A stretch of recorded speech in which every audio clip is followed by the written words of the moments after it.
আপনারা দেখছেন রিপাবলিক বাংলা উচ্চারণ আমি সন্তু রয়েছে আপনাদের সাথে বুক চিতিয়ে চোখে চোখ রেখে আমি সন্তু আমি প্রশ্ন করব এবং লাই হচ্ছেটা কি রোহিঙ্গা এবং বাংলাদেশি প্রবেশের গোটা ভারতের সদর দরজা হয়ে গিয়েছে এই বাংলা কিলোমিটারের পর কিলোমিটার বেড়া জাল দিতে পারে না কেন্দ্র সরকার শুধুমাত্র মমতা বন্দ্যোপাধ্যায় জমি দেন না কেন জমি দেন না সেই তদন্তে উঠে আসছে মারাত্মক অভিযোগ 2011 সাল থেকে 2025 সাল এই জায়গা দিয়ে লক্ষ লক্ষ কোটি কোটি রোহিঙ্গা বাংলাদেশে ঢুকেছে এই বাংলা হয়ে কেউ চলে গিয়েছে ব্যাঙ্গালোর কেউ চলে গিয়েছে হায়দ্রাবাদ কেউ চলে গিয়েছে দিল্লি গোটা দেশকে রোহিঙ্গা ক্যাম্প তৈরি করে দিয়েছে এই বাংলা তৃণমূল সরকার গোটা বাংলাটাই হয়ে গিয়েছে রোহিঙ্গা ক্যাম্প শুধুমাত্র মালদা মুর্শিদাবাদ উত্তর 24 পরগনা দক্ষিণ 24 পরগনা নদিয়া নয় এই সল্ট লেক এই নিউ টাউন এই কলকাতায়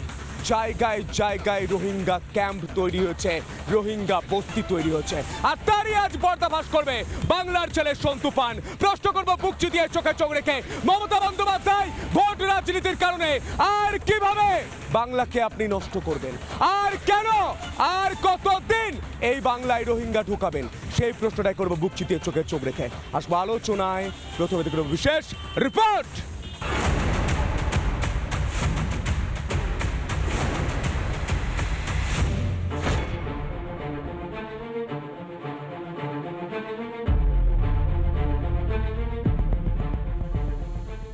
যে বিজেপি রাজ্য সভাপতি তিনি কিন্তু দাবি করেছেন যে এখানে বেশ কিছু রোহিঙ্গারা আস্তানা গেড়ে আছেন এবং মূলত যেটা হচ্ছে যে সল্ট লেকের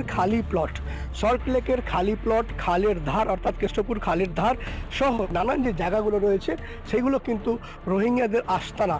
গেড়ে নিচ্ছে এবং মূলত যে সরকারি জমি যে সল্ট লেক খালি পড়ে রয়েছে সেই সব জায়গায় তারা কিন্তু থাকছে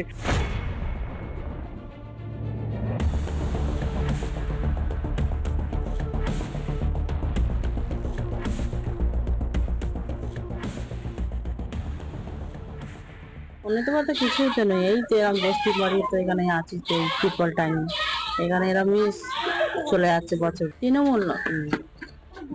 হ্যাঁ যেতে হয় আপনাদের হ্যাঁ যেতে কি বলে থাকতে গেলে মিটিং যেতে হবে না তুলে দেবে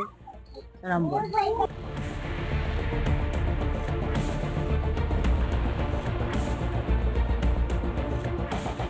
আমি দাঁড়িয়ে রয়েছি সেই ভাবা অটোমিক রিসার্চ সেন্টার তার পেছনে এবং সেখানে কিন্তু এই যে রোহিঙ্গাদের যে আস্তানা সেটা কিন্তু বলা হচ্ছে সেক্ষেত্রে অনেকে বলছেন যে তার কিন্তু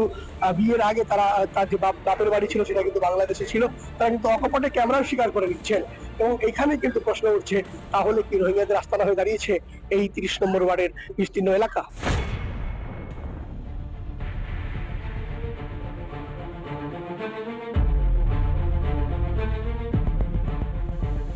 যারা 30 বছর 40 বছর ধরে রয়েছে তাহলে সেটা সিপিএম সেই সময় বসিয়ে গেছেন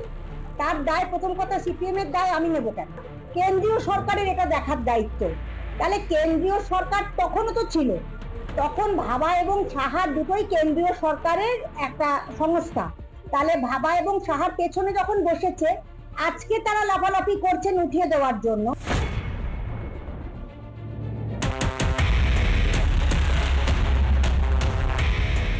যদিও অনেকে আছেন তারা কিন্তু নথিপত্র তাদের